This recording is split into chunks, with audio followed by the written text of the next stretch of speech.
Good morning, everybody, and welcome to the Meta Cafe. Grab your cup of coffee, your tea, or your water. I have both. Haha, I'm always prepared. And sit back and let's talk a little bit about astrology, human design, and anything else that comes up. And let's see, this morning, can I see people out there? I do. I can see you. Please type something for me to see if I have the ability to interact with you yesterday. It absolutely drove me crazy that I couldn't talk to you all yesterday. And I'm hoping that isn't the case today because, as you can see, I'm not alone. I have a guest with me this morning, and I would love it for us to all be able to interact and be able to talk and answer questions, etc., etc. So let's see, Michelle Gay, I see you out there. Will you see if you can type something in and that we can see? Oh, yes, it is there. Now, Dianne, can you see the comments? Are you able to see Michelle saying good morning? If I click see all, I can see it. Yes, I can. Hello, Michelle. Awesome. I can see good morning. Good morning, Roseanne. Okay. Good morning, Michelle. Oh, hallelujah. Yesterday, Diane, it was horrible because I'm so used to being able to interact. There was no one out there. I could see that there were people out there, but I couldn't talk to them or I couldn't see what they were saying. I had to go back later. So this morning that is over.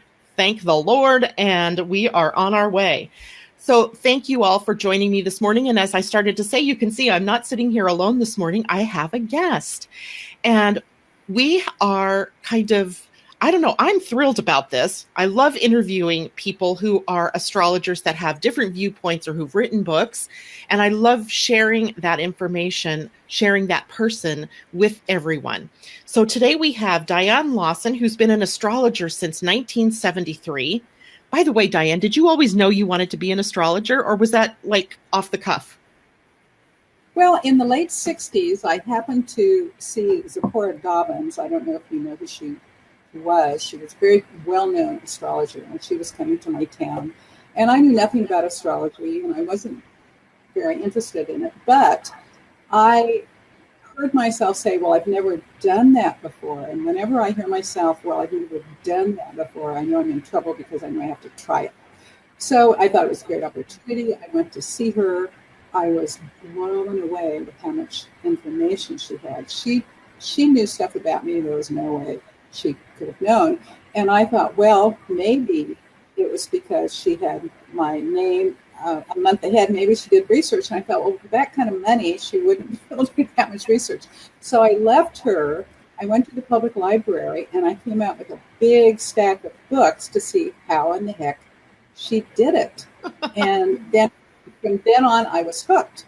It gave me so many answers. I thought that 1 hour of astrology with Zipporah Dobbins gave me more insight into myself than years of psychotherapy. I thought it was just amazing, and I've been hooked since. Awesome. I love everybody's stories. Now, it says in your bio that you learned Western and Vedic astrology, or you studied both. Do you have a preference, which one you like better?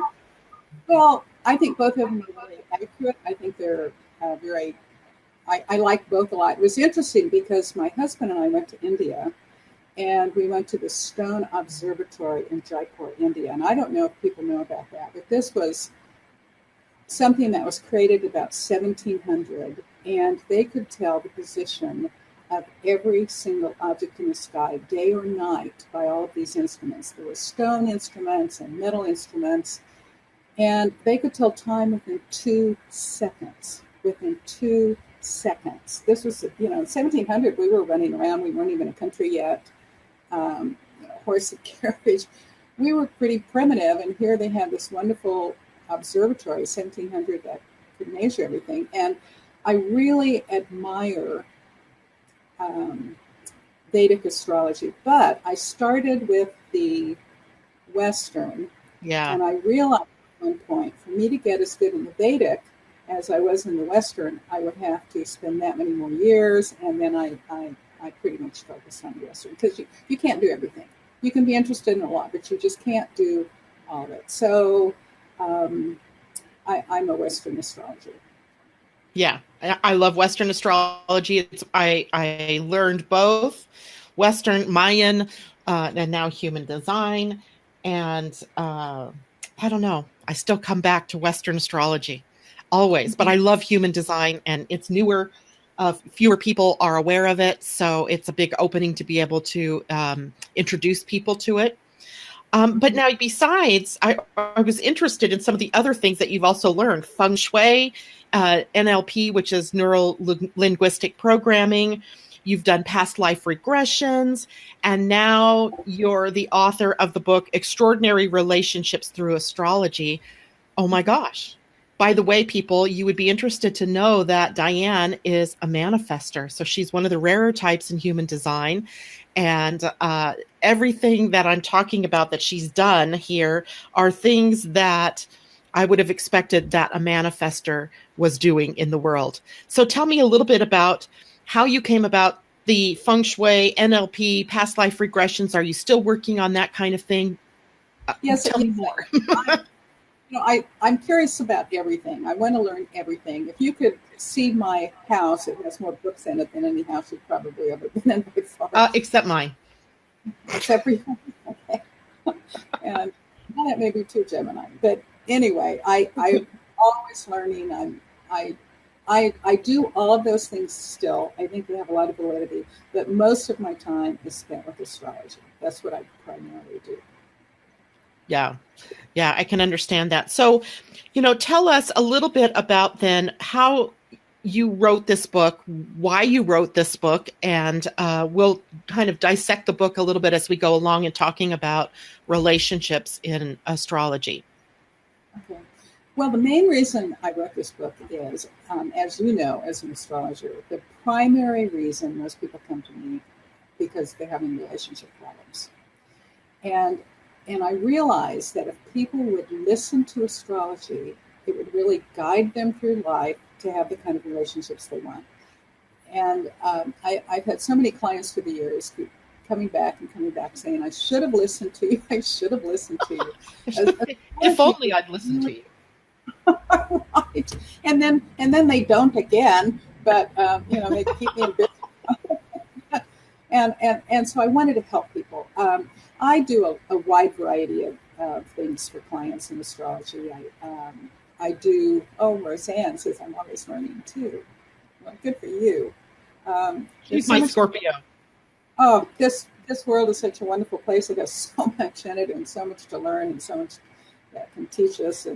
But anyway, I do birth charts for people, and I think all of your people know what birth charts are. It's a map of the heavens at the moment and place of their birth, but it gives all kinds of guideposts to get through life in relationships and career. But I always spend time talking when I do people's birth charts about their relationships, what they need to watch out for. And then I also do yearly charts, which is interesting because that often gives clues as to when you're going to meet B1. And I often think of the story of one of my clients who actually has been a client of mine continually since 1973. She's still a client. Wow. She was divorced, and she was kind of wanting a relationship. And I would do her yearly chart every year. And she would always ask me, she said, am I going to meet someone this year? And I kept saying, no, I don't think so. Anyway, after a while, she quit asking. And then she came one year and I said, not only are you going to meet someone this year, you're going to get married this year. And she did, and she invited me to her wedding. It was a grand set. And here's my astrologer who predicted this for me. That's great. Anyway, astrology can help you with the timing. Timing is everything. That's what astrology is all about. And then I do horary astrology, and some of the people may not understand what that is, but I'm going to type the word out so people they'll recognize it by the spelling of it. Horoscope, horary. Different people pronounce it differently, but I pronounce it like horoscope, horary. It is an ancient form of astrology that not very many people are using so much anymore, and but it is not based on the time of someone's birth. It is based upon the time that the astrologer answers the question. And so when I I get a lot of these every day, and I get a lot of just phone calls, and they're pretty quick and easy, and I can usually answer over the phone. But I push a button on the computer that says now, and the computer draws a map of the heavens for that moment. And I look at that map and I interpret it and I give them the answer. But the most frequent question I get by far is about relationships. What does the universe want to tell me about my relationship with blank? When am I going to get married? Oh, yes. Oh, Jason, I hope you're in the background listening this morning. Oh. You can also do comparison between two people's charts. And the number one thing I tell people is it really doesn't matter how well the charts fit together as it does how each individual is even able and willing to have a relationship.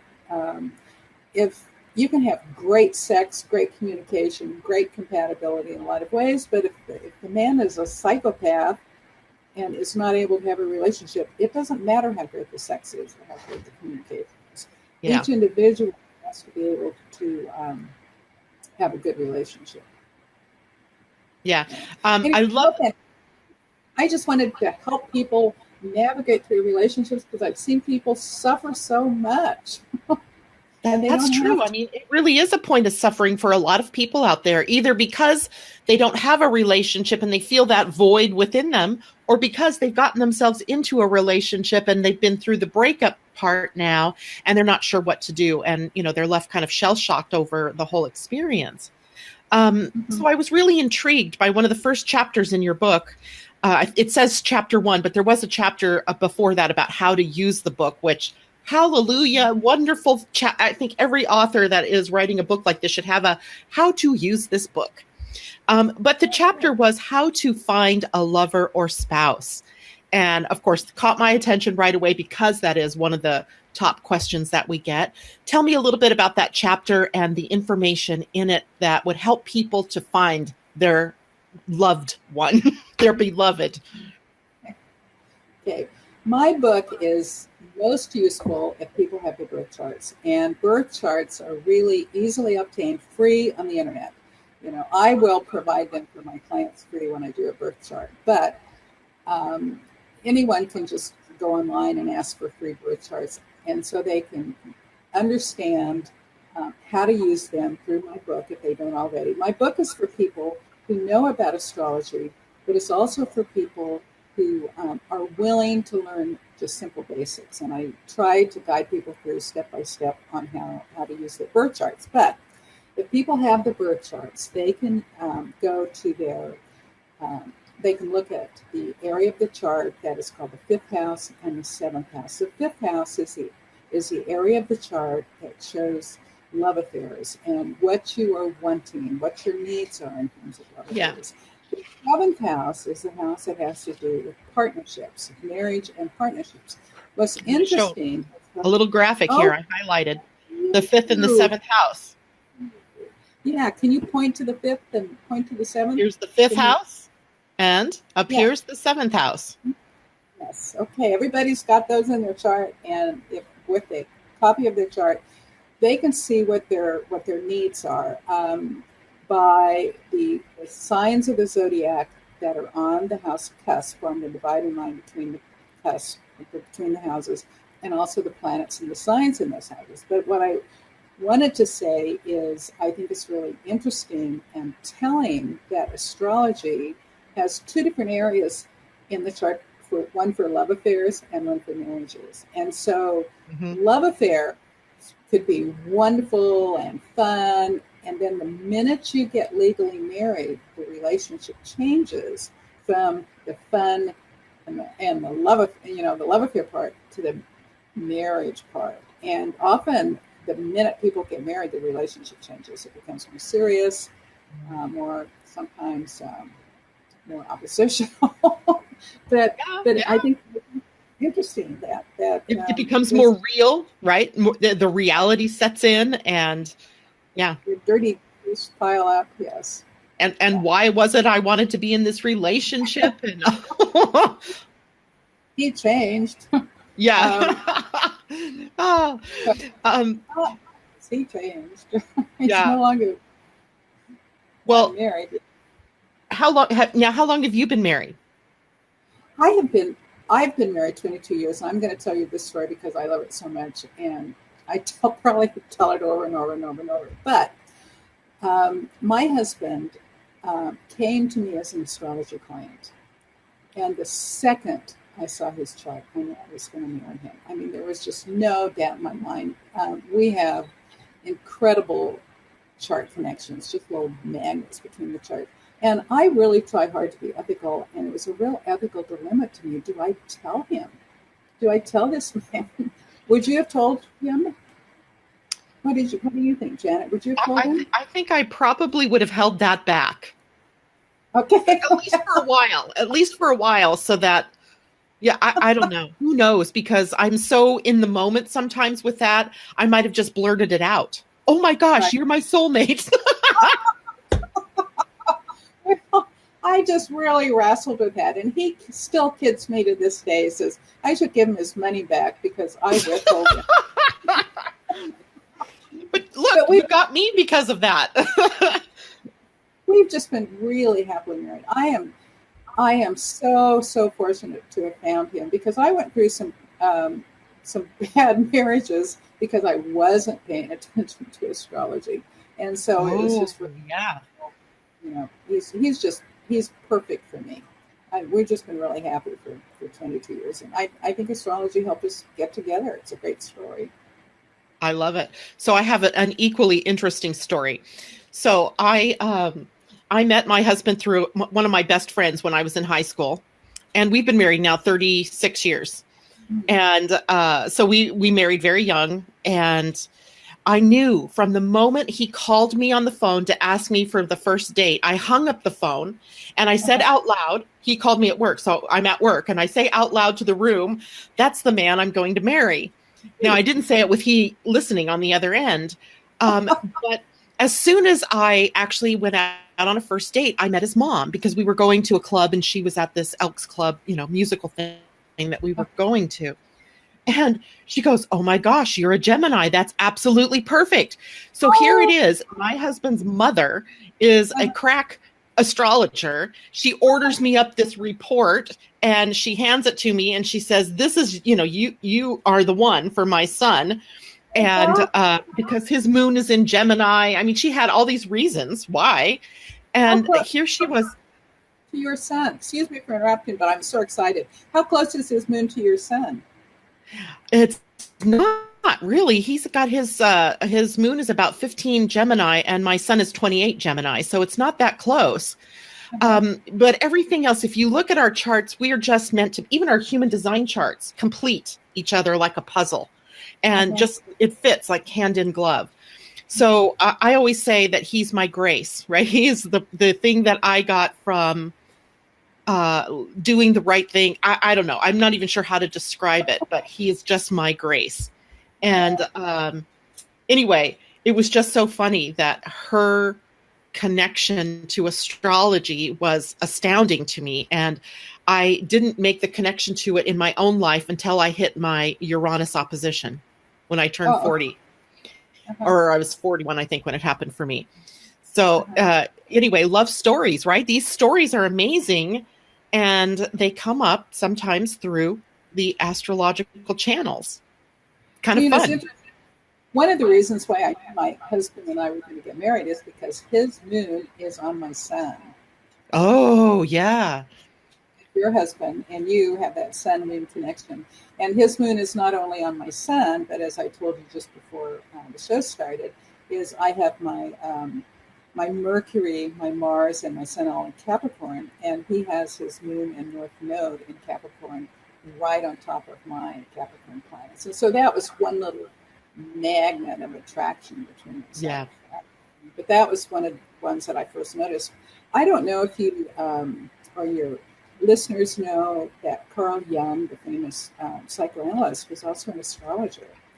And he did research with, he found a whole lot of self-reported happily married couples who had been married more than 30 years. And the number one thing he found between those happily married couples was the Sun Moon conjunction, like you and your husband and I and Yeah. my husband.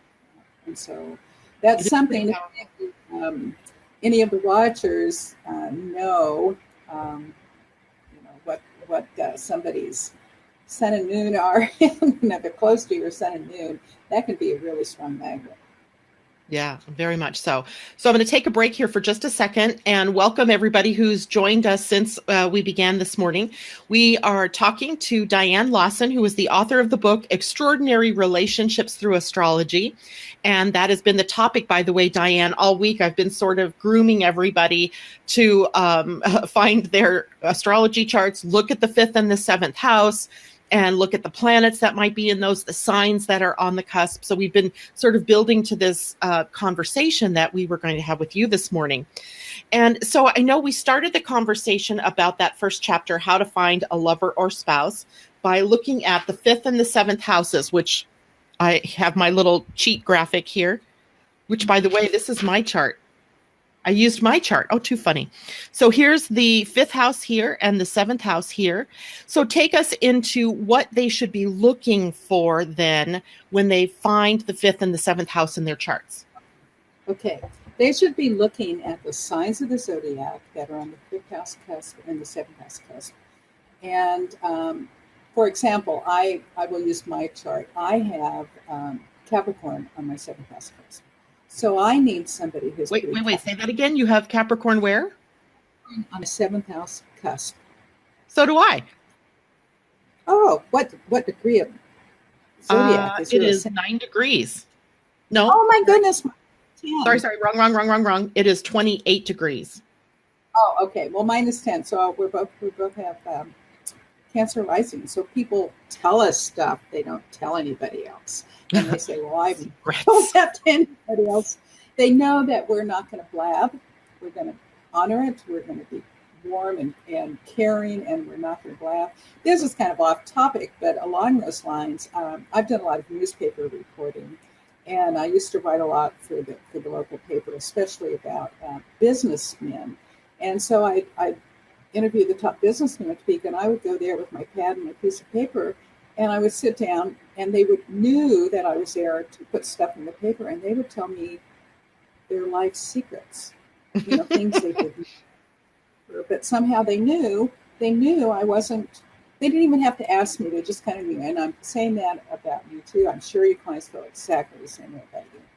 That you're caring. I do seem to get that reaction from people. What's interesting in your human design chart, Dianne, is you're carrying gate 33. Do you mind me showing your chart? Oh, please. Okay. I would love more about it. So gate 33 for everybody is up here on the throat center, which is the gearbox. In human design, everything is about the throat, right? Getting the energy to the throat, getting it throat down to the rest of the body. And gate 33, which is right up here in the corner, is a gate where people want to divulge their deepest, darkest secrets to you. And as in, they somehow know intuitively that you're the keeper of the secrets. You're the keeper of the stories. And 33, there's a funny story about gate 33, because my son also has gate 33. So if anybody in the family wants to tell somebody something that's never going to be told, they tell Wesley. But one problem is with that gate, when someone comes along with the opposite gate, which is gate 13, suddenly all that information gets downloaded from you to that other person.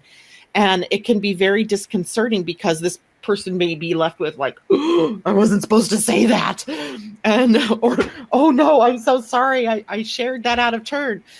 So it's one of the funnier things that happens in our human design or in our connection as humans, that sometimes those secrets come spilling out unbidden.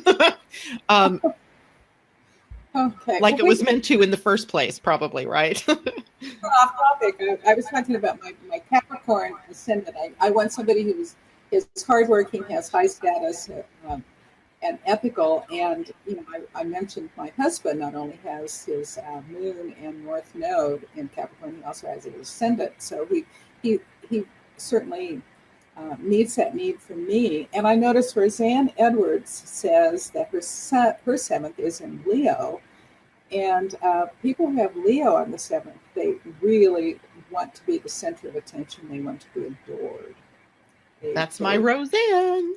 I'm hoping Roseanne has somebody who just adores her and thinks that she's number one, because that's really what she needs.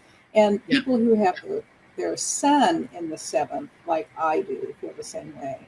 And we really like people who have Leo or the sun in the 7th. We really like to be adored, and we want it demonstrated. And one of the things my husband does really, really well for me, I always have flowers on my dining room table. He always brings me flowers, and he demonstrates how much he loves. And I'm going to tell this story. Recently, we went to Egypt, and we had it took us 3 days to get home from Egypt. We had the nightmare trap all time. But one of the things that happened to us coming home is we arrived, we flew from southern Egypt up to Cairo, and then we flew to Istanbul, and we got there at midnight, and we had a 14-hour layover. Oh. And couldn't find a hotel in the airport because it was booked, of course, at midnight.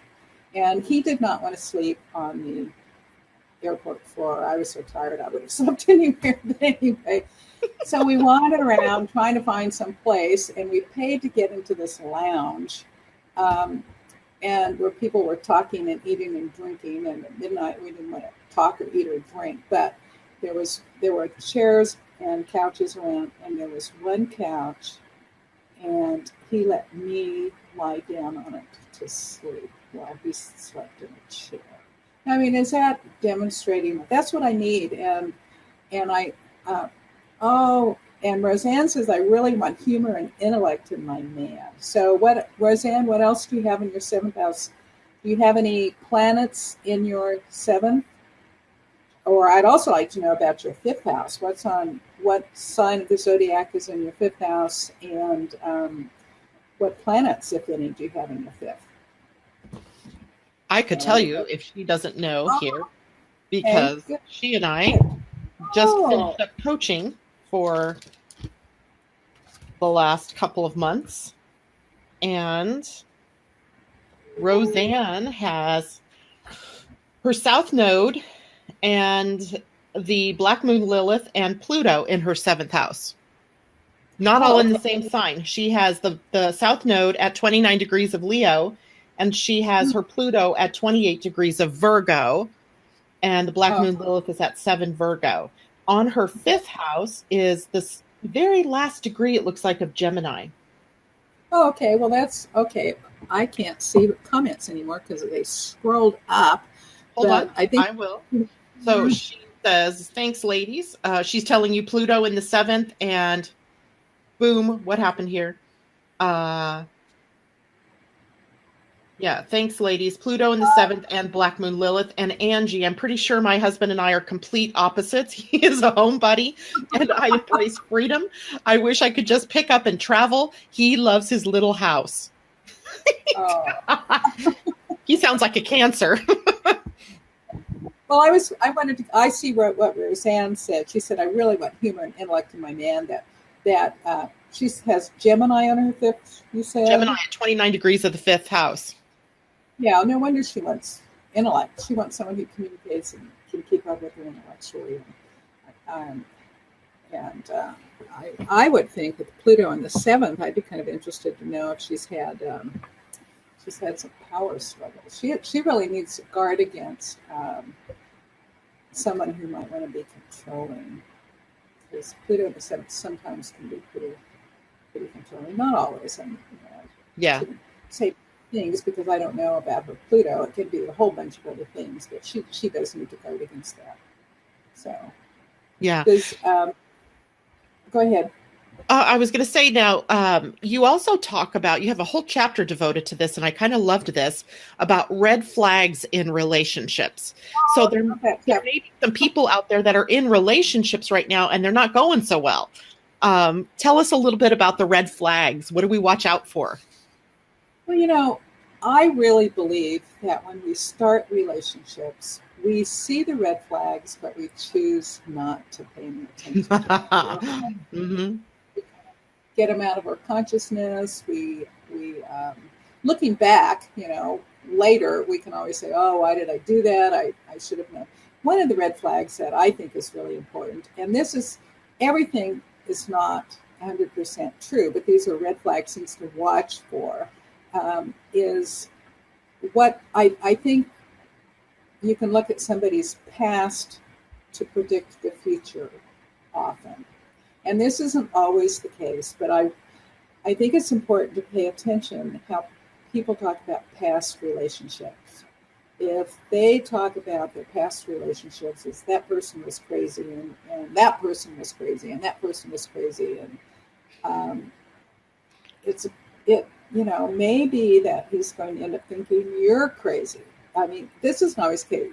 I mean, there are a lot of crazy people, so maybe he really wasn't. But maybe you're the common denominator. But that's how that may be how he views women. And if he doesn't view women very well, he may not end up viewing you well. And so that's kind of a kicker. Now, I have to say that, I talk all the time about how crazy I am about my husband. I think we're really well matched and really have a great marriage. But when we first met, he had 2 marriages that did not work out before me. And I had 2 or 3, depending on what you count. One of them was annulled, so I don't count that. But, I had 2 marriages before him. And so it didn't look very likely we would be able to get it together. But we've learned and grown, and we picked better this time. And so it worked out. So that's not always a universal, but boy, people need to pay attention to what someone they're dating says about the past, because that may be a really good indicator of how they're going to view you. And one of the things that if somebody cheated in the past, or if somebody was I was just going to bring this one up. Well, he's a cheater. I don't care what the excuse is. He's a cheater. And if he cheated with you, or he cheated before, with other people before you, it's a good chance he may be cheating on you. And that's not 100% either, but boy, that's a red flag.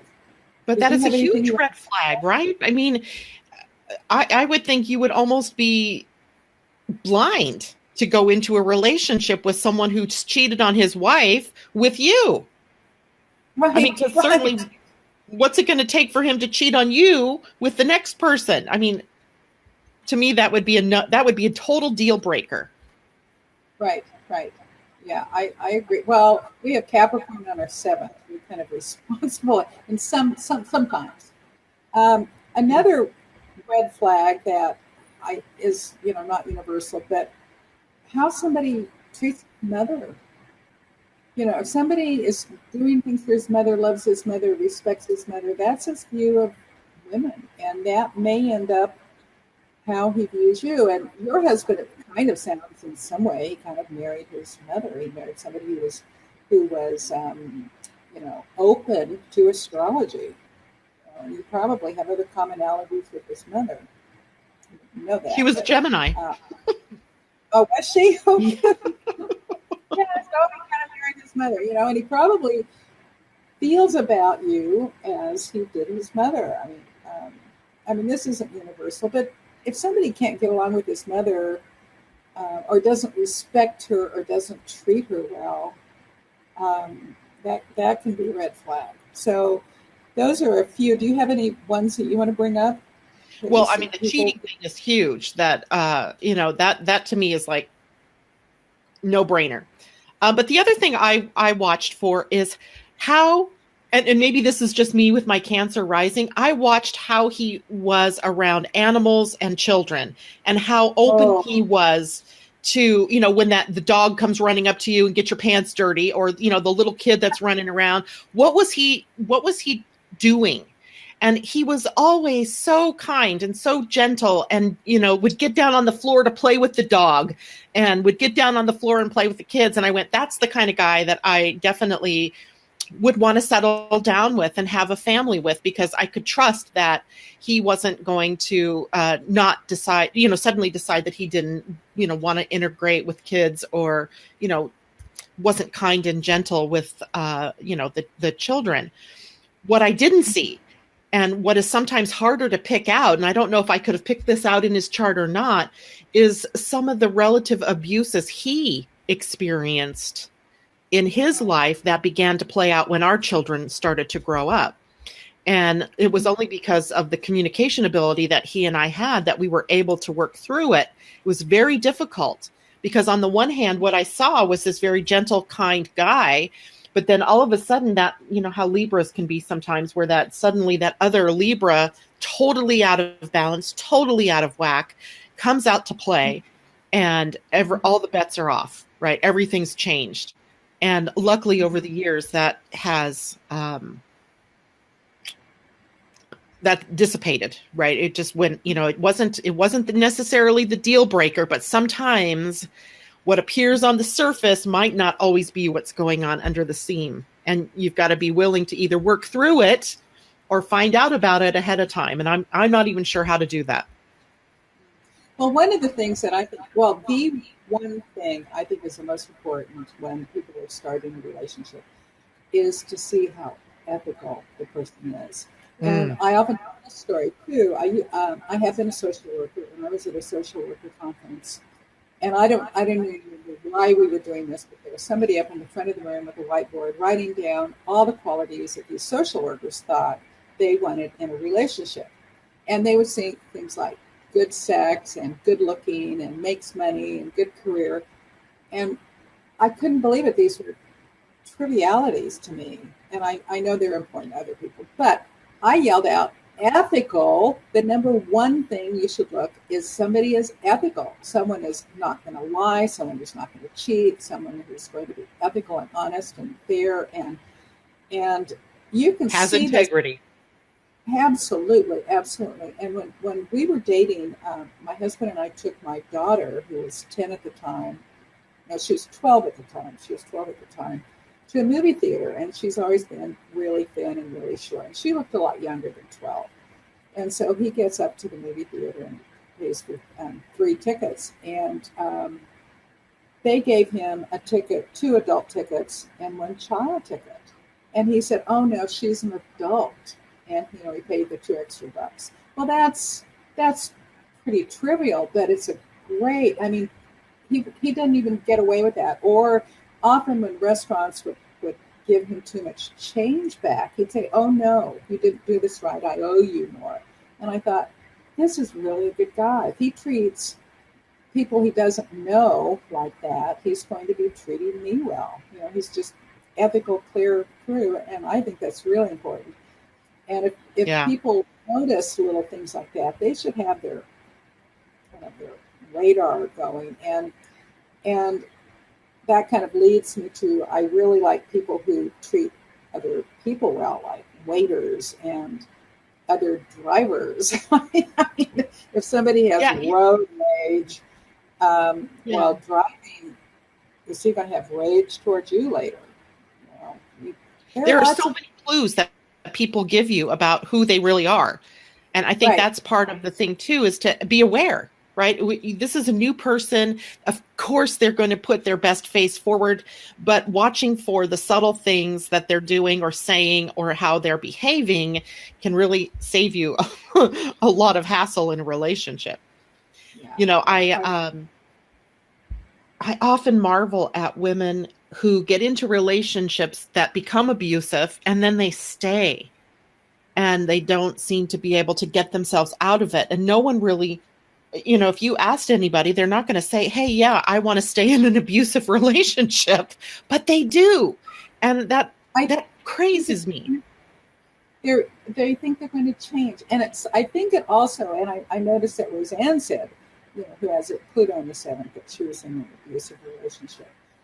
I think women are often hopeful that they're going to this person's going to change, and it's not always, you know, it's often cyclic. Sometimes the guy's really, really romantic and really wonderful, and you think, well, he's going to change. And I also think that I think people have different charts and have different lessons, and you know, I have a lot of sympathy for people who've been in abusive relationships because it's it's different. I think it's different when you're in it. I mean, we can always look and say, well, that person should leave, but I think it's often difficult, especially if you have kids, and then women sometimes are pretty financially dependent. So it's a tough situation. Yeah. See, Roseanne makes a huge observation here. Major abuse for me. I didn't think he would change. It was a repeat of my mother. But Roseanne, I think you actually got out of it, didn't you? You can tell us in the comments. Yeah, that's what I was going to ask. I hope she's out of it. She's pretty powerful. I mean, I'm guessing she made that connection pretty quickly. I don't know. Maybe she was, when we're younger, we make all kinds of those kinds of mistakes, where we don't see things clearly. We have this Pollyanna sort of view of what relationships are. We come from backgrounds with our own parents and what they were like in their marriage, and the expectations run high. And I think you do a really good job in the book explaining one particular problem area for relationships, and that is when there's Pisces on the 7th house or on the 5th house, or Neptune in either one of those houses. And we are great minds think alike, because I was just thinking that. And it's also, and I know because I have my Neptune exactly squaring my ascendant descendant axis. But so people who are Neptunian or have Neptune or Pisces connected to the 5th or the 7th houses, they often are Pollyannas. They see things through rose-colored glasses. They see things the way they want to be rather than the way they really are. And it's really hard for them to see that. I was really old before I realized that they were just some mean people. I kept making excuses for people, men and women. Well, she didn't really mean it, or maybe I misunderstood, and then it took me a long time to figure out that some people are just mean, and to stay away from them.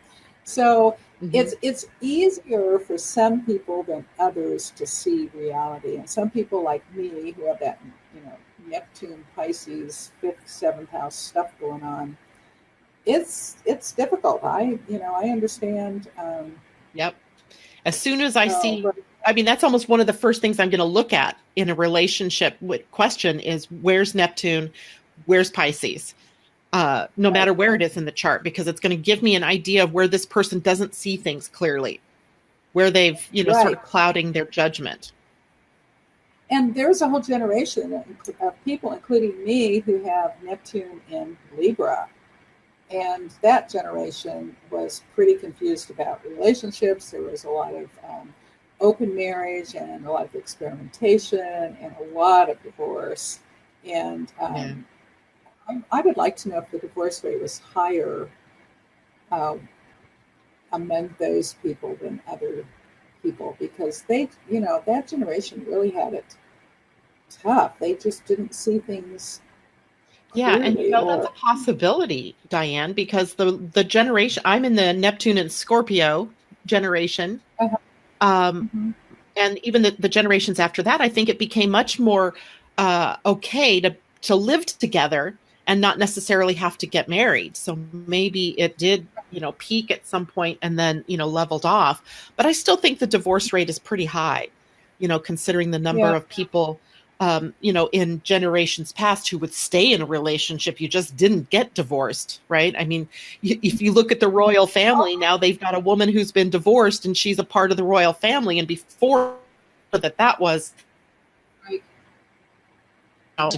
back, Queen Elizabeth's father, brother, I think it was, had to abdicate the throne because he was in love with a divorcee. Right. I just looked at Angie. She says Neptune in the 5th house. Oh boy, it doesn't have to be a boy. Some astrologers do better with Neptune than I do. I've never handled it very easily, but however, I did get married to my current husband when Neptune and Uranus were exactly on my Capricorn planets, to the degree, which was pretty interesting. And so Neptune can be unconditional love. Neptune can be very, very loving, very spiritual.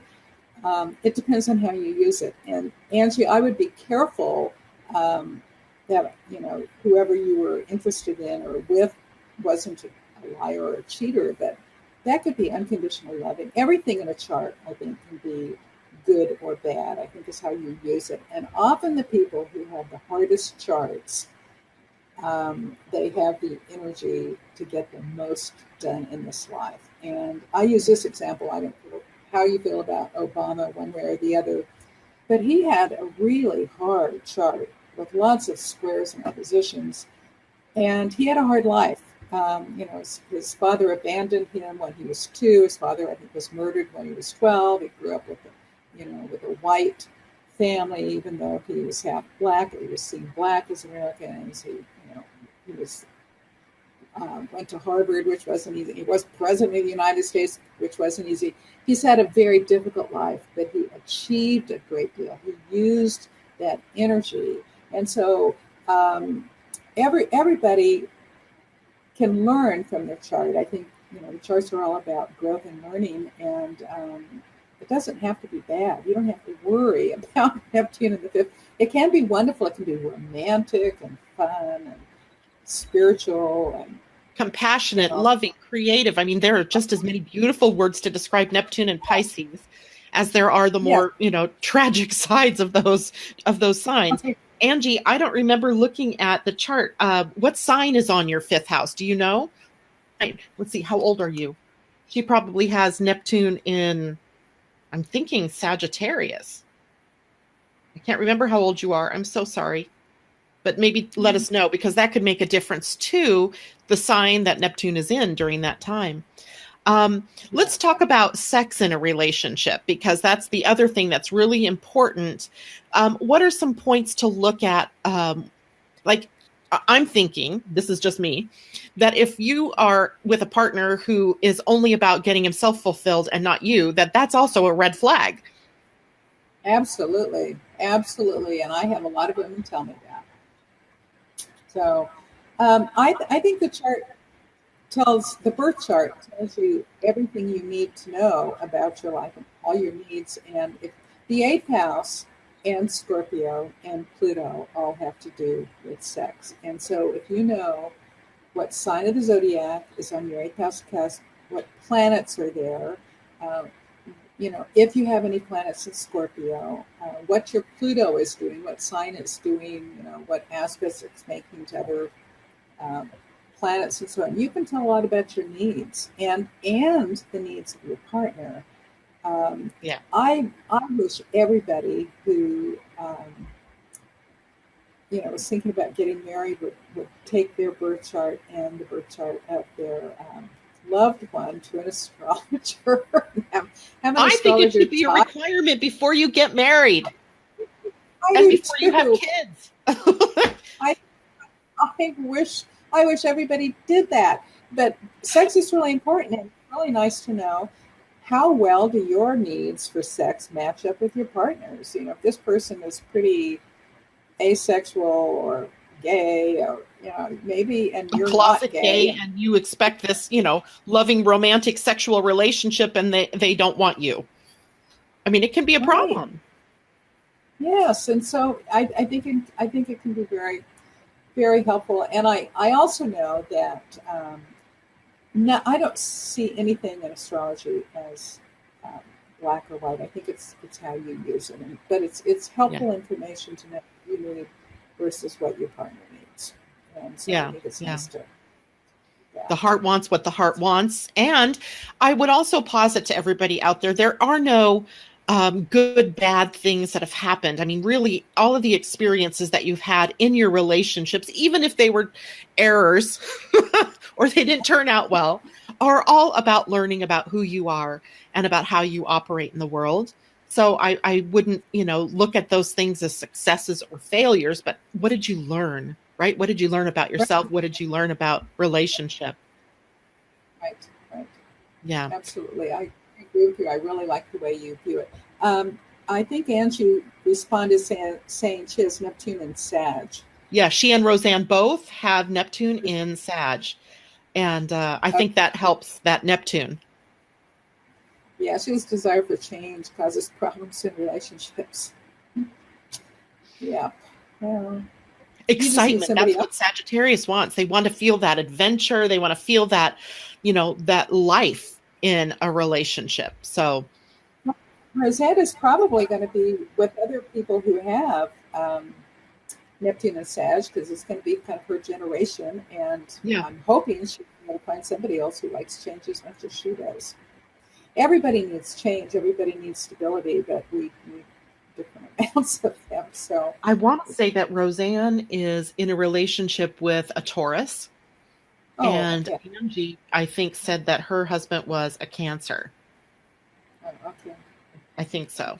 So, I mean, and of course, that brings up another point. So many times you hear just about the sun sign. I mean, that, really that's about the depth that the average person knows is what their sun sign is. And, oh, Gemini goes good with Libra, and, Mars is this or that. They only see this very little tiny top piece. And there's just so much more to a relationship or to astrology than that sun sign.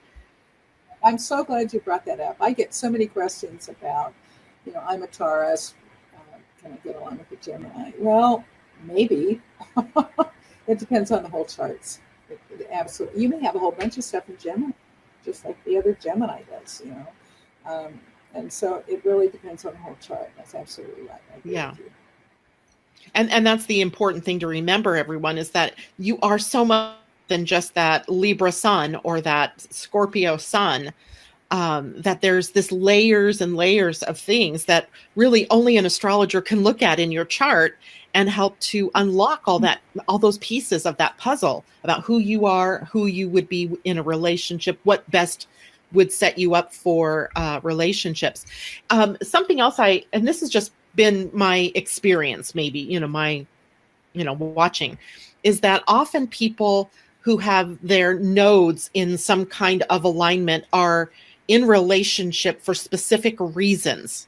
And I don't like the word karma necessarily, but I often find that there's this karmic reason that they're drawn together. Major learning lessons for each one, maybe to dispel something from past lives, who knows? But sometimes those kind of dramas and traumas that are going on in a relationship are coming through from the nodes. Has that been your experience as well? Well, I mentioned earlier, my husband has his north node right on my Capricorn, 3 planets in Capricorn.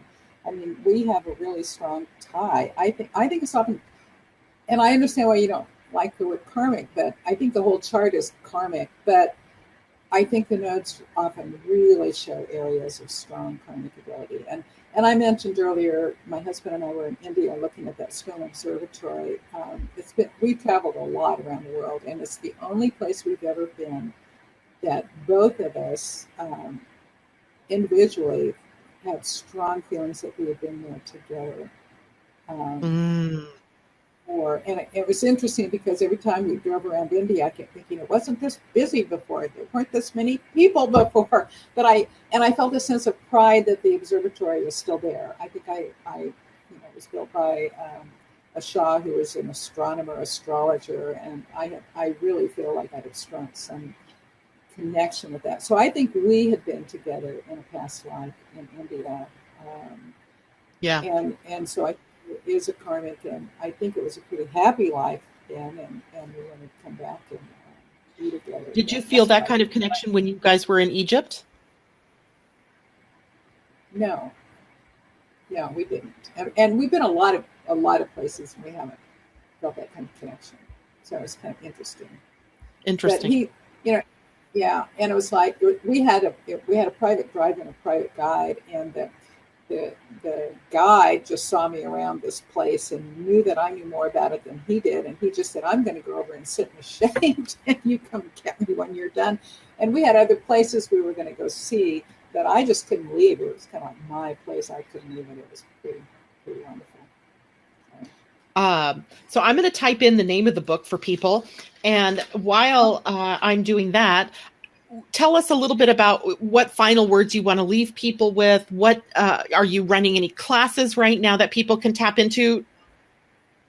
Tell us all about it. I'm really pleased you're going to type in the name of my book, Extraordinary Relationships Through Astrology. I want people to know they can buy it at Amazon. I want people to know that it guides them through from how to find somebody, and then through the red flags we were talking about. And then if you just know the sun sign of someone, there's a chapter that will explain the sun signs. But then if you have your birth chart and the birth chart of the other person, the book helps you understand what you need in terms of relationship and what the partner needs in terms of relationship. And then, of course, it goes through sex. One of the things that seems a little strange at first, why I would put this in the book, I put in a chapter about adults' astrological cycles. Adults go through developmental phases just like kids do. You know, a two-year-old is real different than a 14-year-old. Well, a 21-year-old is different than a 40-year-old. And people through all ages have these cycles that everybody goes through. And it's nice to know where you are in the cycle. And it's also nice to know where your partner is in the cycle. If the partner is needing a lot of, freedom, and well, it might be nice to know that. And then I have a chapter in the book called Solving Problems and Words of Wisdom. So it's kind of like it goes you through, you can read it from start to finish. However, you can read it chapter by chapter, depending on where you are in your relationship. And so it's kind of a book that you can revisit. And it's for everybody. It's for people who know nothing about astrology, but are willing to learn simple basics, to people who know quite a bit. And I've had a lot of astrologers who know a lot about astrology, and like you, who say you've learned some new things from the book. So I think that's my final word. I'm hoping that this book will really help a lot of people and help people find and keep an extraordinary relationship. Yeah. And to your point about life cycles, it was huge to know what cycles people in my life were in. And for my own self, what I was in, because I might have walked out on my husband a couple of times if I didn't realize he was in a Saturn return, or that, his craziness was coming up from a Uranus transit. I think it's huge. It's helpful in helping you understand what's going on with yourself and with your loved ones. So, and I know that takes astrology a little bit deeper than most people would know, but you can certainly get that from an astrologer. They might be able to tell you exactly what's happening, and knowing those key times of life is very huge in making sure you understand what's going on. I know I'm coming up to my second Saturn return. You know what? Let me tell you, my second Saturn return was wonderful, wonderful, wonderful. And I hope you read that part of the book I wrote about second Saturn, because at the same time that's happening, you're also going to have progressed midheaven sextiling natal midheaven and progressed sun sextiling natal sun. And I had all three of those happen exactly on the same day. And I used that period to stop my social work job and just do astrology full time. And while I was also writing and doing other things. But her husband was saying, what about healthcare? What about sick leave? Well, guess what? I'm incredibly happy. And so I never am sick, knock on wood, knock on wood, I got really cheap healthcare. I mean, it worked out really well, and it was one of the best decisions of my whole life. I loved my second Saturn return. My first Saturn return was awful. But I've learned a lot, and so I think, just the little bit I know about you, you've certainly grown and changed. I think you're going to like your second Saturn return. I think it brings you what you've earned.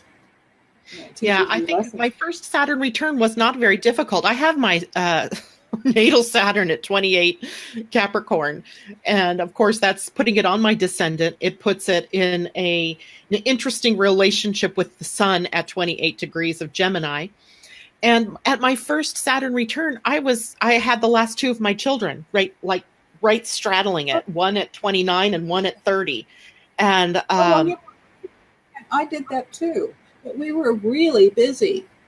I was really busy. We had a lot of Saturn responsibilities. Yeah, I had 4 kids by that. Those last 2, put the number up at 4, and one of them was totally unexpected. Did not expect to have my 4th child. I was done at 3 and decided then, because, it's always a good idea to go to college when you have, kids to take care of. I had decided to go back to college, and because I was done having my kids, right? Now I could focus a little bit on, some other things. And then I got pregnant with my 4th one and totally blew that plan out of the water until a little bit later. But it was beautiful. It felt complete at that point in time. So my Saturn return yet threw me some curveballs, but it wasn't so bad. In my second Saturn return, I've already been feeling that inkling of what might be coming up. So I'm already working with it. I mean, that's the beauty of knowing your astrology. You don't have to be the victim of any of these things that show up in your life. You can prepare. Right.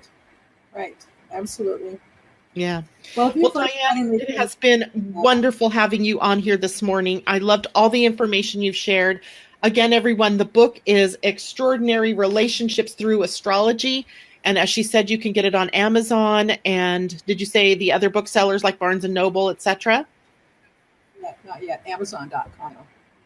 Okay, Amazon. And it's well worth it. It's easy to read. You don't have to be an astrologer to understand it. And I gained things from it from being an astrologer. I know that you will also learn from it by just being a layman, having an interest. You can get your own copy of your astrology chart either on my site, www.living-astrology.com, or you can get one from Dianne's site, which, by the way, Dianne, let's put your site up. What is your website? My website is just www.diannelawson.com, and Dianne is DIANNELAWSON. There you go. www.dianne. Is your book available on your website, or are there links on your website to the book? Yeah, they can go there. They can find out more about me, what I do, more about the book, and get the book right there. Great. And if anybody has any questions, is there an email address where they can email you or anything like that you want to share? Sure. My email is Cappie, short for Capricorn, and it's CAPPIE 0113, that's my birthday, at AOL.com. So CAPPIE 0113 at What on earth did I do? Is that correct? I can't, wait a minute, I can't see because I see comments in front of me. Let me go into comments. Oh, yes. I'm seeing the screen. Yeah, Cappie 0113 at AOL.com. It's interesting to note that all of this is absolutely perfect. Like everything just has clicked between us, even though there was this gap between when we met and when we got to do this. The moon today is in Capricorn. She's a Capricorn with several planets, as she noted there, in Capricorn. And it is just interesting that today was the day that and I did not look ahead at the moon. Did you? No. Probably I should have, but no, I didn't. I usually do look at, maybe not the moon necessarily, but other things that might be going on. But I did not this time. And here we are together today on this day. It was pretty auspicious, I think. And any final words that you want to leave us with? Well, one thing we could talk about real briefly is today through June 7th, we have this grand trine in water emotional signs. We have Venus trining, Jupiter trining, Neptune. And Venus is a planet of love and social life. Neptune could be unconditional love, romance. Jupiter is blessings, opportunities. I mean, this grand trine can be wonderful for relationships. We should hang out with people we really care about. It's a good time to ask somebody out. However, there is also Venus is opposite Pluto now until June 10th, which can be pretty intense about relationships and maybe a kind of power struggles, but it can be a time to, especially with this nice young trine, it can be a time to work out things from the past may surface. But I'm not surprised we're talking about relationships now, because the whole heavens are talking about it's a good time to talk about relationships, be in relationships, work on relationships. Yeah. So yeah, perfect timing. I mean, timing is always elegant. I love that. I'm going to steal your words. I love that. Timing is elegant. It's absolutely. And I hope my book, Extraordinary Relationships Through Astrology, can help a lot of people. I guess that's my final word. Yeah, absolutely. Thank you so much for sharing that with us today, Dianne. I've really enjoyed having you here. For everyone else, I will be back here tomorrow morning, 8 a.m. Pacific. We'll take a look ahead at the month of June and all of the fun things that are happening. And of course, it will be our look ahead at the weekend as well. Woohoo! We also have a new Human Design Week to talk about, so tomorrow will be jam-packed. Join me at 8 a.m. right here in the Meta Cafe. Dianne, again, thank you so much. Mwah! Love to you all, and have a wonderful day. Bye. Thank you. You're welcome.